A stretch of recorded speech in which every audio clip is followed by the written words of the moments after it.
ഞാൻ വിളിച്ചപ്പോൾ നീ എന്താണ് കോൾ എടുക്കാതിരുന്നത്? ഈ സെന്റൻസ് നമുക്ക് എങ്ങനെ ഇംഗ്ലീഷിൽ പറയാൻ പറ്റും? ഇത് ഒരു സെന്റൻസ് എന്നുള്ളതിലുപരി ഇതൊരു ക്വസ്റ്റ്യൻ ആണ് അല്ലേ?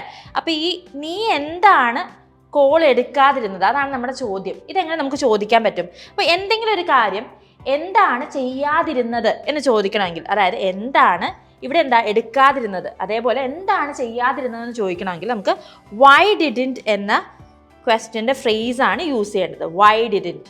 ഓക്കെ, നീ എന്താണ് ചെയ്യാതിരുന്നതെന്നാണെങ്കിലോ വൈ ഡിഡിൻറ്റ് യു. എന്താണ് ഇവിടെ ചെയ്യാതിരുന്ന കാര്യം? ഞാൻ വിളിച്ചപ്പോൾ നീ എന്താണ് കോൾ എടുക്കാതിരുന്നത്? അപ്പോൾ കോൾ എടുത്തില്ല, അതാണ് ഇവിടെ ചെയ്യാതിരുന്ന കാര്യം. അപ്പോൾ നമുക്ക് ഇങ്ങനെ എഴുതാം, why didn't you pick the call.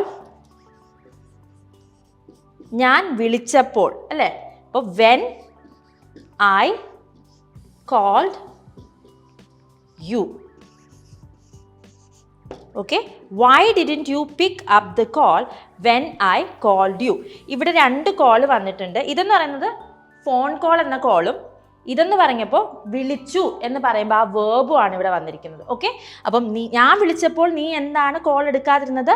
Y didn't you pick up the call, അല്ലെങ്കിൽ why didn't you pick the call when I called you. Thank you. English Mithra. Stop worrying, start learning.